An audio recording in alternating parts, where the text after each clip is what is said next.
আওয়ামী লীগ পুনর্বাসন প্রশ্নে উত্তাপ রাজনীতিতে। দলটিকে ফেরাতে চাপ প্রয়োগের অভিযোগ তুলেছেন এনসিপি নেতা হাসনাত আব্দুল্লাহ।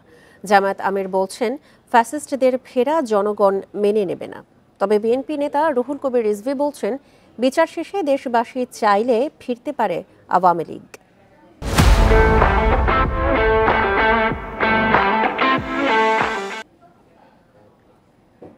গণঅভ্যুত্থানের পর ৫ আগস্ট দেশ ছেড়ে ভারতে পালিয়ে যান শেখ হাসিনা।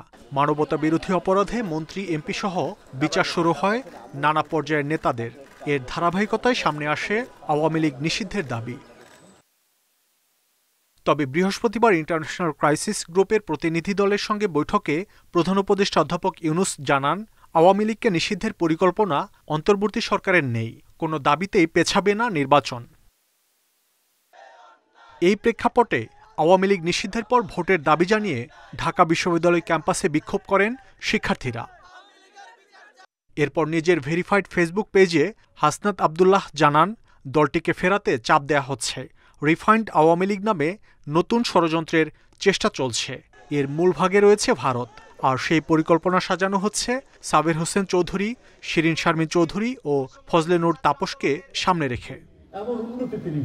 তবে বিএনপি নেতা রুহুল কবির রিজভী মনে করেন, বিচার শেষে জনগণ চাইলেই রাজনীতিতে ফিরতে পারবে আওয়ামী লীগ। শেখ হাসিনার বিচার নয়, একেবারে আদালতের ন্যায়সঙ্গত বিচার হলে পরে আর ফ্যাসিবাদের জন্ম হবে না।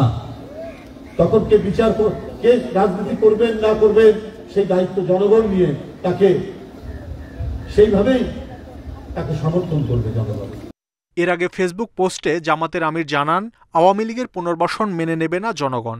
অগ্রাধিকার ভিত্তিতে গণহত্যার বিচার ছাড়া অন্য কিছু ভাবার অবকাশও দেখছেন না ডাক্তার শফিকুর রহমান। মাহমুদ শরীফ, ইন্ডিপেন্ডেন্ট নিউজ, ঢাকা।